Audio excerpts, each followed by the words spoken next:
calling in for Bill O'Reilly. Thanks for watching this special edition of the Factor Election 2016. It's been 4 days since the blockbuster first presidential debate, just 3 days until the one and only vice presidential debate, and 2 more showdowns between Trump and Clinton still loom. With that backdrop, let's get right to our top story. Donald Trump on supercharged offense. The Republican nominee ignited a fresh controversy in the wee hours of the morning, accusing his newest nemesis, former Miss Universe Alicia Machado, of having a sex tape, among other things. That led Hillary Clinton to deploy the War on Women charge against him. He finds it a lot easier to insult women than to talk to the president of Mexico about building a wall.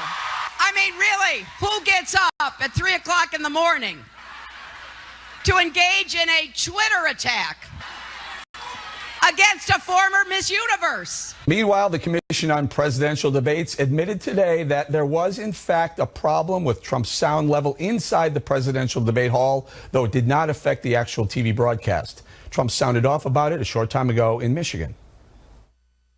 By the way, it was just announced by the commission that holds the debate that Donald Trump's microphone was defective, as I've been saying. I mean, working that microphone was a hell of a lot more difficult than working crooked Hillary Clinton, that I can tell you. Wonder why it was bad. Think of that. I wonder why it was bad. So is this increasingly aggressive stance from Trump what he needs to gain the upper hand against Clinton? Joining us now with reaction from Philadelphia, Richard Goodstein, an attorney and former Hillary Clinton advisor, and from Little Rock, Arkansas, Sarah Huckabee Sanders, a senior advisor for the Trump campaign. Start with you, Sarah. So everyone's talking about the 3 o'clock in the morning tweet that keeps this Alicia Machado story alive. Tell us, does the campaign say, hey, Donald, put the Twitter machine down when you go to sleep, and if you get up in the middle of the night, don't pick it up?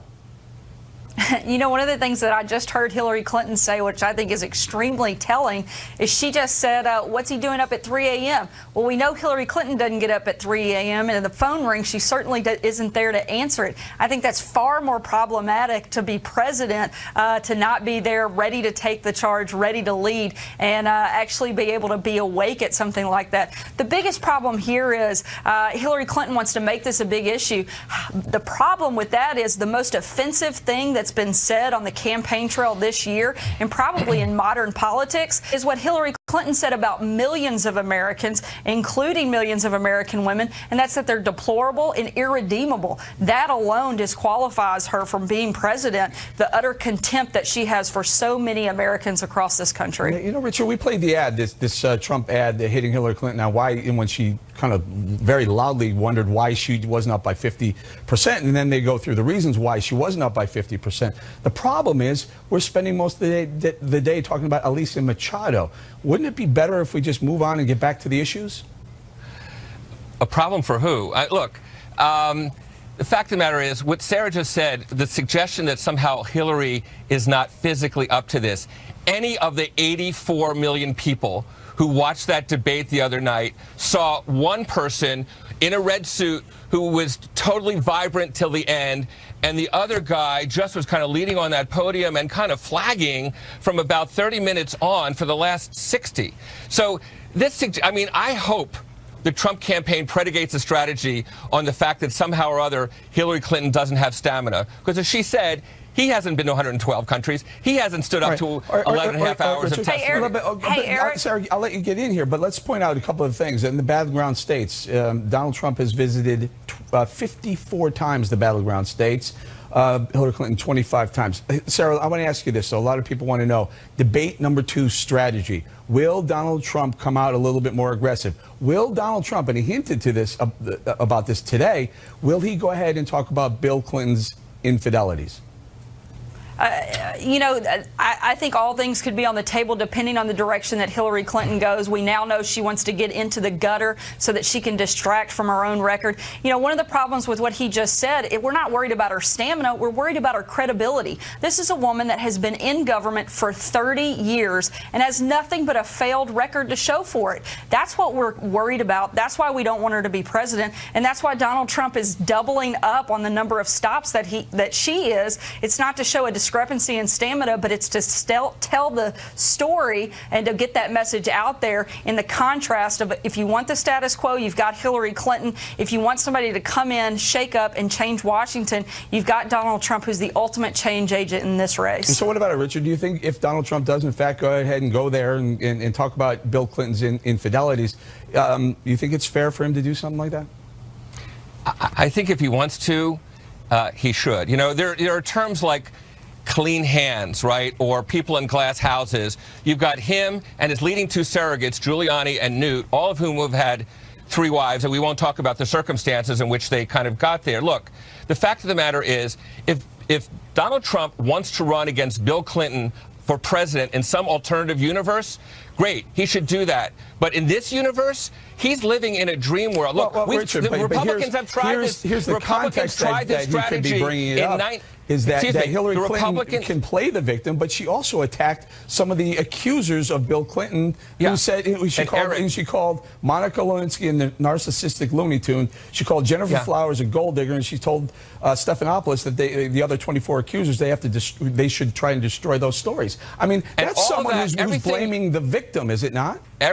Everything you just said happened as of the off-year elections in 1998, where Newt Gingrich, then Speaker of the House, ran the campaign to re-elect Republicans on Monica Lewinsky. And guess what? For the first time in the history of the Republic, the 6th-year president, White House, won seats. The Democrats won seats in that election, and Newt was no longer Speaker as a result of that brilliant strategy. So my attitude is, bring it on. Okay. I'm sure it will work as well now as it did. So what will he do in debate 2? Will he change the strategy? He laid back. He wasn't very aggressive. He didn't. I don't even think I may be mistaken. I don't even think he brought up the deplorables comment, did he?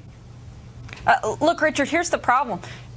While the infidelity issue is problematic for the Clintons, it's far from the strongest attack against Hillary. You've got the pay-to-play scandal. You've got the email scandal. You've got the putting our government and our national security at risk and putting our government up to sell for the highest bidder.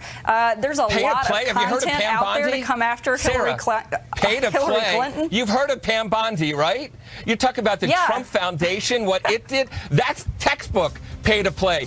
And it was illegal, too, to have him make that contribution out of his foundation, and then she shut down the investigation right after she got that contribution. That is textbook pay-to-play. Guys, the debate goes on about the debates coming up. We're going to have to leave it right there. Sarah, Richard, thank you very much. Up next, billionaire provocateur Mark Cuban hits the no-spin zone and talks presidential debates and athletes protesting the national anthem. We'll be right back with that.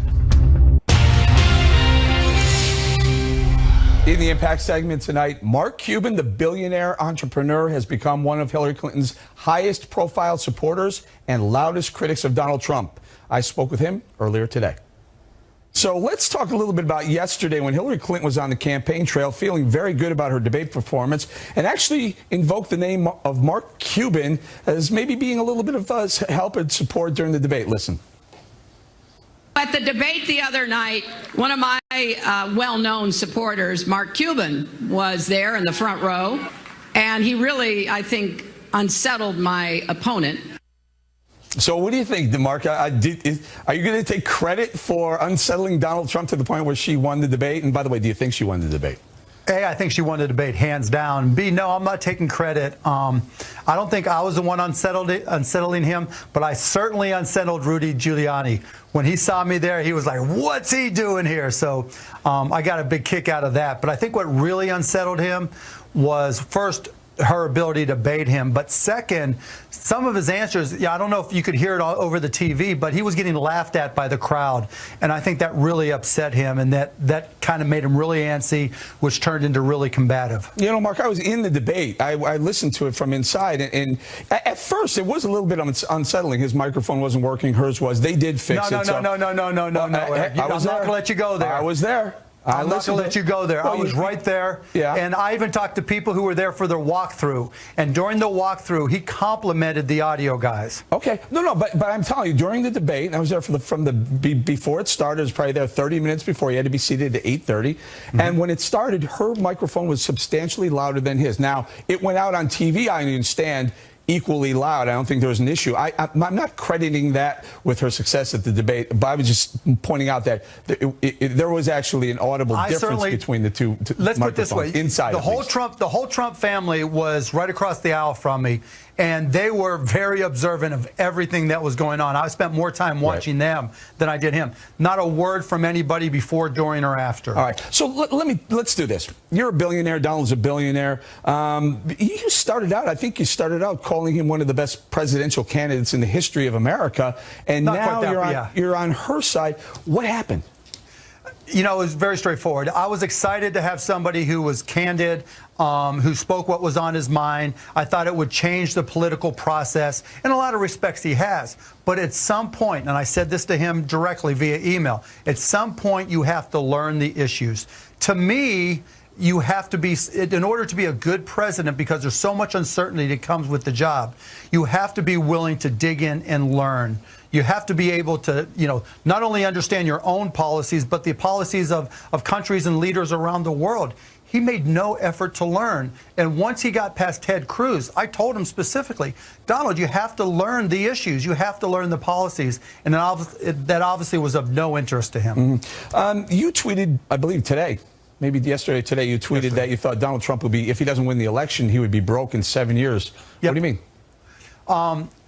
He has built his brand in properties, particularly golf and hotels, based off of being a premium brand. There have been plenty of studies that said that Trump was one of the top 10 premium brands in the country. And I don't see that matching up with the demographics now that really are his following. I think, he talks a lot about the elites and the insiders and the wealthy and how that's not his core following and that's not who's voting for him. Well, those are the people that really bought into his brand and could afford to stay at a Trump hotel, who could afford a tee time at a Trump golf course. And that doesn't match up anymore. So I think he's losing the people that were his customers coming into the election, and gaining potential customers that don't really match up or can't afford his branding. Yeah, and I think at one point you tweeted that you thought the Clinton brand was stronger than the Trump brand, and I'm thinking globally, without question. Well, okay, but some of the things that you associate the Clintons with, Bill Clinton, the infidelity, Hillary Clinton, the mistrust. Come on now. First of all, Bill Clinton's not running for office. Second, if you want to talk infidelities, Donald has them hands down. And there's a lot of things people aren't even talking about, but I won't go there. But as a global brand, Bill Clinton was the leader of the free world. He took a lot of steps. And look, for all the paparazzi-oriented things that we'll talk about during the Clinton presidency or now, those aren't the things that people around the world really pay attention to. Bill Clinton, through his foundation, has gone around the world and helped people. That has helped build his brand. That has helped build awareness of who he is, and has created a very positive association. No, I'll give you Donald that. Can't say I'll give you that. In the news, Colin Kaepernick has decided, he's going to create this, the protest against oppressive things going on in America. Now, you're a team owner, Dallas Mavericks. If your Dallas Mavericks decided to take a knee during the national anthem, your thoughts on that? First of all, let me do this. Bill O'Reilly last night talked about it in his talking points memo. Take a listen. The overriding nobility of America far outweighs individual bias and terrible mistakes on the part of a few police officers. Colin Kaepernick and others who despise their own country do have a right to vent. But by taking things out of context, by diminishing the proud history of this country in freeing millions of people all over the world, those anti-American displays insult us. Your thoughts? Do you agree with Bill O'Reilly? I agree with part of what he said. I don't think it's necessarily insulting. I'll tell you what my dad told me, and this is what I go by. My dad enlisted in the Navy at 16. My uncle enlisted as well. And one of the reasons he enlisted so early was because my grandparents came from a country where if you spoke out against leadership, there was a good chance you were going to die. And that's why they left their homeland. And as I was growing up and there were things that were going on, he made it very clear to me that there are going to be times when you disagree with people. But in this great country of ours, they have the right to be heard. And there's going to come a time when if we don't support those we disagree with, if we speak out against power and we speak out against government, someone might not be there to protect us. And so what I told our players in our meeting on Monday before I left for the debate, I said, look, guys, I'm going to stand there with my hand on my heart. My family is going to stand there with their hands on their hearts. But whatever you decide to do, just tell me up front. Do it as a team, and I will support you. Because in this country, just like my father and my uncle taught me, we have a First Amendment, and we will support it. Because if we don't support those we disagree with, when the people in power come for me and come for those that I love, there will be no one there to support us. All right, Mark Cuban, great friend, great American, just picking the wrong side this time around in this election. Mark, thanks for joining us. Appreciate it, buddy. Never boring talking with Mark Cuban. And a footnote, we spoke with Cuban earlier today before the Commission on Presidential Debates admitted there was an issue with Trump's sound level inside the debate hall, but not on the television broadcast of the debate. But right there, next on the rundown, a wave of new post-debate polls just out, and they may not have the news Hillary Clinton was hoping for. Right back with that. In the Campaign 2016 segment tonight, the state of the presidential race. There's a flood of new post-debate polls out today. The new Fox poll of likely voters shows Hillary Clinton with a modest 3-point lead over Donald Trump. That's a 2-point gain for Clinton since early September. Libertarian Gary Johnson comes in 8%. Green Party nominee Jill Stein has 4%. And there are key swing state polls just out showing some slight movement for Hillary Clinton.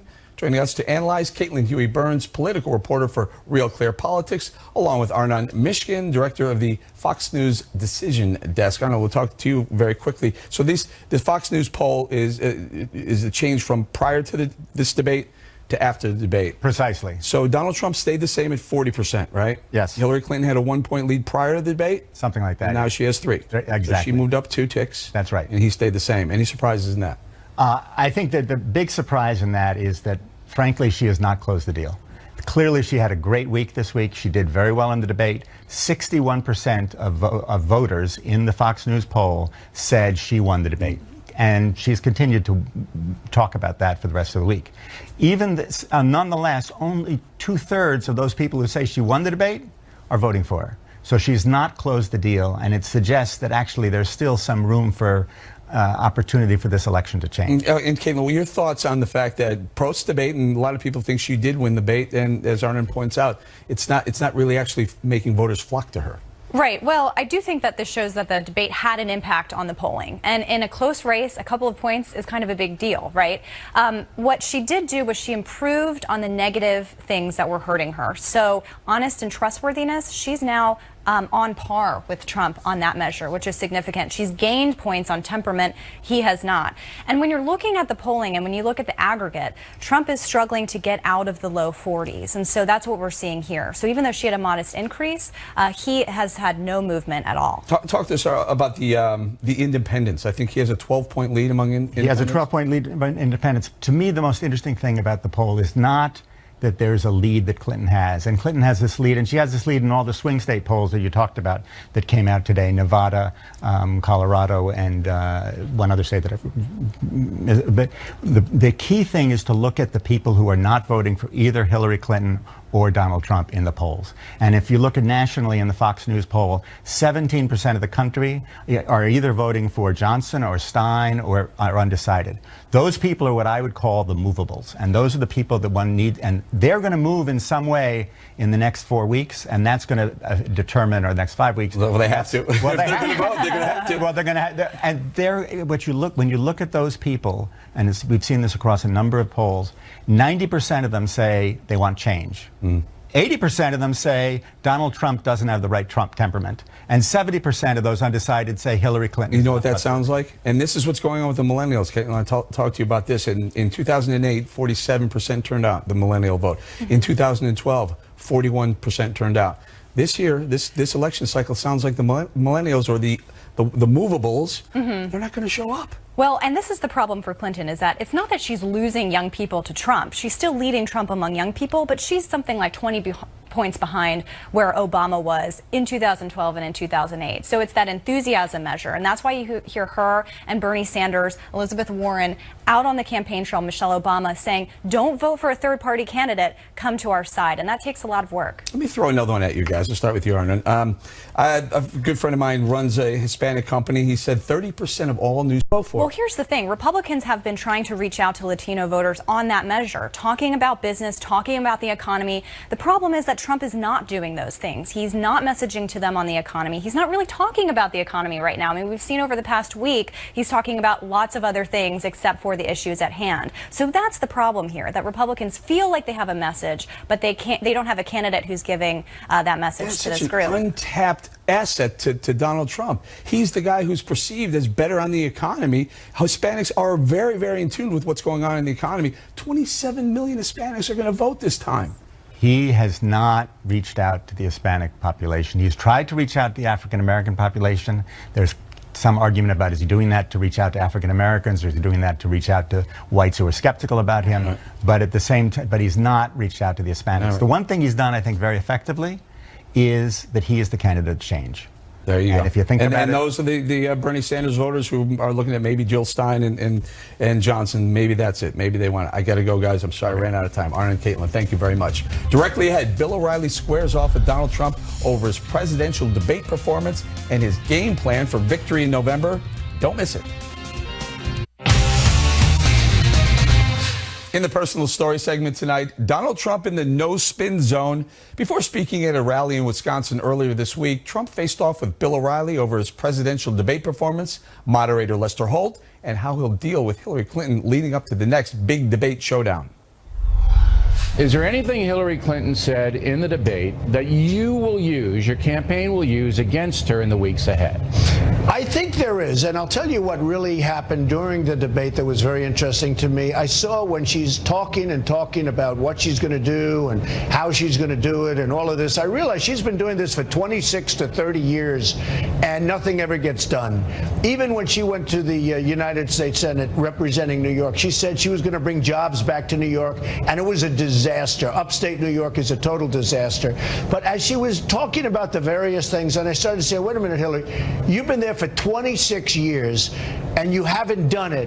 Why all of a sudden are you going to do it? You're not going to do it. It's just you're going to get votes, and then after the votes, it's going to be see you later. I'll see you in 4 years or whatever. When she was senator of New York, you were friendly with her, though. We look back, you weren't real critical of Hillary Clinton at the time. Bill, I was a businessman. I was all over the world. I was doing great. And frankly, I got along with all politicians. It was my job to get along with politicians. And, you know, I don't think about it now. I think about it, but I always got along with politicians. It was a very important aspect of my business. And those of us who know Manhattan know that's true. Now, they're going to come after you, they being the Clinton campaign, on the statement that you made that you were smart for paying as few taxes as you could possibly pay. You know that's going to be in the next debate. It's going to be on campaign ads. Do you have any defense for that right now? No, I didn't say that. What she said is, maybe you paid no taxes. I said, well, that would make me very smart. Right. And I have to tell you something.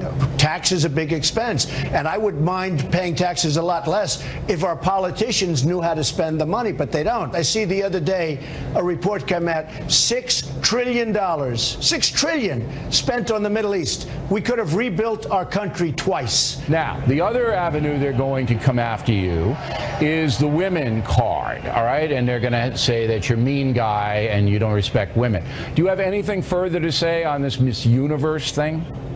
No, not much. I mean, look, I hardly know this person. This is a person 20 years ago. She did not do well. She had a lot of difficulties. And, you know, they wanted to fire her. The company itself wanted to fire her. I saved her job. Look what I get out of it. I get nothing. A lot of things are coming out about her. I really just don't know her. Do you think that was a cheap shot by Secretary Clinton to bring that up? Well, I think it was, and now a lot of things are coming out that I wasn't aware of, like they say that she threatened the life of a judge, and they got involved in all sorts of problems, and if that turns out to be true, a lot of the things that are turning out to be perhaps true, I think it's going to make Hillary look extremely bad. Do you believe that you have to do better among women, American women, to win the election, or do you believe you have enough support now? Well, I think I'm doing well, and I have been doing well especially with married women. You saw the numbers. I mean, they went way up. Hillary has spent over $200 million on ads against me. Many of those ads are false. They're vicious and they're false. Now, I'm asking you to grade Lester Holt, the debate moderator. A is best, F is worst. You say? Now, C. You know, when I first did it, I thought he was fine. I wasn't thinking about it. But when I reviewed it and when I saw all the commentary, because a lot of people thought he was terrible, and I looked at all of the commentary, I realized he was much, much tougher on me than he was on Hillary. It was like a day and night. And then he started, he hits me with the birther question, of course. And he likes to correct things where I happen to be right. Like we talked about stop and frisk, and he was 100% wrong. But in the meantime, I had to go and prove the point. And it turned out that I was right. He interrupted you 41 times and interrupted Hillary Clinton 7 times. I think he did. That's more than I interrupt you, by the way. That's more than I do. He was worse than you. Yeah, I agree. and really, that's bad. Charlotte, North Carolina, the guy who was shot dead served 6 years in a Texas penitentiary for shooting another guy. That was not reported. I have said that the protests are fine. If you believe that the police are not fair to African Americans, you should protest. However, in individual cases, we should all wait until all the data comes in, all the facts are in. You agree with that, correct? Yeah, I do. I always agree on waiting and trying to get the information before you make a judgment. Then why did you not say to Hillary Clinton, hey, you jumped the gun by saying that this is deplorable, it's terrible, we have to solve this police problem? Why didn't you go after her on that? Well, because I had many other things that I did go after. And a lot of people, the whole evening was an interesting evening. A lot of people liked what I said about her. And frankly, it was pretty tough what I said about her. You can't hit every single point. No, but you're the law and order candidate. Answer. Right. It's called answer in 30 seconds. But I thought her answer having to do with the police was very, very disrespectful to the police. She was petrified to talk about them in a positive way. And I thought, frankly, that was a disgrace. I thought you were going to bring that out. Very disrespectful. Well, I thought it was a very disrespectful answer to the police. There's no question about it. But you can only say so much in 22 seconds. I got it. But I was surprised because the law and order thing got into the stop and frisk, and I thought the cops are going to come up. You got 2 more shots, and she's got 2 more shots at you. And we always appreciate you coming on. Thank you very much. In the wake of this week's first presidential debate, the stakes just got higher for the next 2, not to mention the vice presidential debate just 3 days away. Ed Henry joins us with a special preview right after this. Thanks for staying with us for this special edition of the O'Reilly Factor Election 2016. I'm Eric Bolling in for Bill O'Reilly, and in the Factor follow-up segment tonight, the presidential debates. The first one is in the bag. The first and only vice presidential debate is just 3 days away, and the remaining 2 presidential face-offs could not be more critical for Donald Trump and Hillary Clinton. Joining us now to analyze, Fox News Chief National Correspondent Ed Henry. Ed, let's start with... Well, we talked about the presidential debates. Let's talk about the VP debates. I mean, what do you expect out of that? Two kind of low-key guys? Yeah, and they're more policy-based, and I think there'll be less of the personal attacks. Out on the road, you hear a lot of people in both parties saying, if you flip these tickets, it'd be a lot less of a circus and a lot more serious talk about policy. I mean, both of these people, I think Mike Pence and Tim Kaine, both of them show that Donald Trump and Hillary Clinton have pretty good judgment in terms of picking people. In both cases, they've helped the base a little bit, but also they've been out there, they've been good surrogates, but they haven't been what you normally see from VP, which is the attack dog, the red meat. And you know why? Because the top of the ticket is doing all of that. They are attacking the heck out of each other. They don't need the number 2 to do it. So how could it be any tougher, any nastier than we see at the top? Ed, we're so used to the attacks. If we sit down for a policy debate with the VPs, we might all fall asleep. People was going to fall asleep. Yeah, so you don't think it could end up being a surprise. I think expectations are so low for the VP debate that maybe something interesting will happen. But the truth of the matter is, everybody in both parties, senior officials, tell me they're waiting for the second presidential debate. That's the main event. And is there going to be any changes? I'd assume Hillary Clinton wants to do the same thing because she feels like she did a good job. For her. I was talking to some people very close to Donald Trump today who say, look, where they think they scored very well is obviously the first 20, 30 minutes on the message of you've been at it for 30 years, you're all talk, no action. Hillary Clinton, when you go back and look at the tape, had no real answer to that. And it's a mystery as to why Donald Trump moved off of that, number one. Number two, I've heard from one person inside Donald Trump's camp that a line of attack they were planning to use, but he didn't use for whatever reason. Why not? Maybe he forgot. Maybe there was a lot happening. People close to Trump say that Lester Holt kept driving it into tax returns and other issues, so he couldn't go to this other issue I'm going to tell you about that he really wanted to do, okay, that's which was fair, that's how fair. Hillary Clinton made all this money in public service. Remember the big thing when Hillary Clinton brought up Elisa Machado. Yeah. Lester Holt asked him a different question. She said, Donald Trump, you've called her, she commented about her looks. She didn't look presidential. Right. He commented, and then she took it and she flipped it. And that's where Donald Trump has to learn something between the first and second debates. You put your finger right on it, which is that all of this talk about Lester Holt is a distraction. If he asks you about your tax returns, you can pivot to anything you want. What I hear inside the Trump camp is some line of attack he wanted to use but did not is, how did she leave the White House saying we're flat broke, then make tens of millions of dollars, speeches, books, the foundation, all of this stuff. And meanwhile, the Clintons are attacking Donald Trump for making money as a businessman when they've both been in public service making tons of cash. That was a line of attack left not on the table, but under the table somewhere. And Donald Trump's got to bring that in. Debate 101. Answer the question you're asked in one sentence and spend move the on next to something 90 else. seconds on whatever Hillary you want to Clinton talk was about. much more effective at that. But look, Donald Trump is a businessman who's been through all kinds of pitfalls, bankruptcies, and has always come back. People have counted him out. Let's not forget, in 2012, who won the first debate? Mitt Romney. And then he's got his clock clean later. So the first debate might not matter. Newt said don't bring up the indiscretions of Bill Clinton. Newt said don't do it.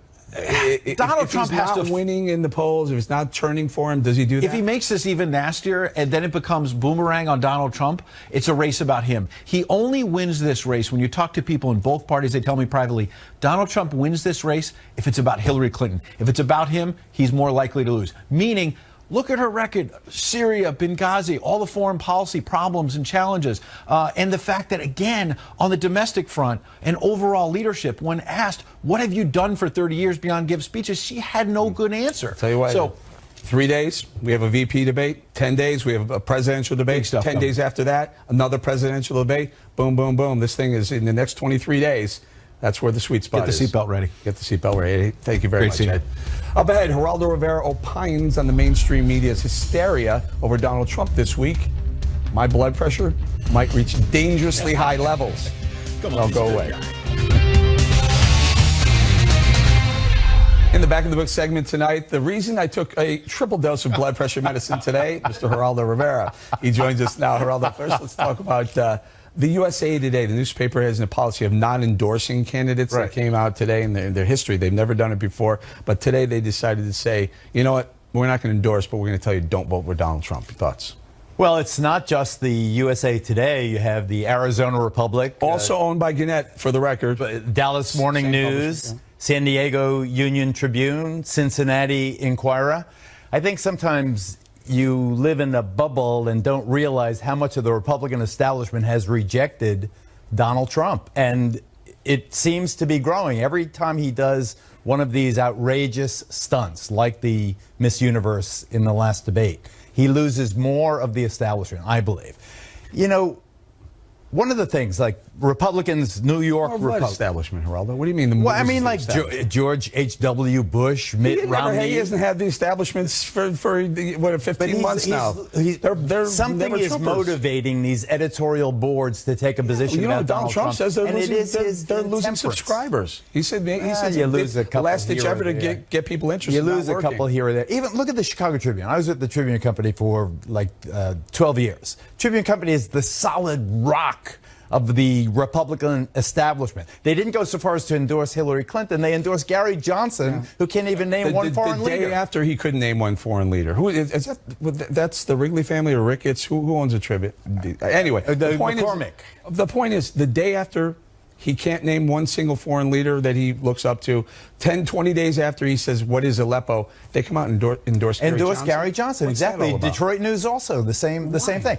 Because Donald Trump, in his intemperance, really is giving a lot of people the vibe that he is unsuitable to have the nuclear codes. It is. You can't start tweeting at 3 in the morning. Don't endorse because anybody, you're but angry. Gary Johnson, you really want that guy with the nuclear codes? I wouldn't endorse Gary Johnson to be the mayor of Hoboken. You know, it's just, it is what it is. The fact is that Donald Trump is not attracting people who traditionally would buttress the socially conservative These editorial boards Republicans. are making a statement. That's all they're doing. They they're are, not, they're not legitimately endorsing anybody. You can suggest that editorials don't mean anything, but after a while they start to mean something. Right, let's talk a little bit about Howard Dean, who tweeted that, for whatever reason, decided to tweet post-debate that Donald Trump may have alluded to the fact he may have had a coke problem. That's why I was sniffling during the debate. Everybody noticed Donald Trump sniffing.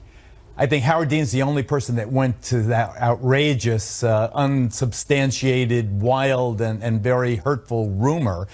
And today, I think you were right. I heard you with Mark Cuban, excellent interview. You were right. There were audio problems. The debate commission has admitted today that there was something wrong with his microphone. I think they had it jacked up too high, and that's why you could hear him breathing in a way that was unnatural. But for Howard Dean to say that, and he doubled really down. He doubled down on MSNBC saying it. It's totally jerky. Then today he said he apologized for innuendo. Was it innuendo when he accused him of I think that it coke was immature. He should be ashamed of himself, and it was really unnecessary. All right, let's get to Alicia Machado. But that's what I mean. Alicia Machado.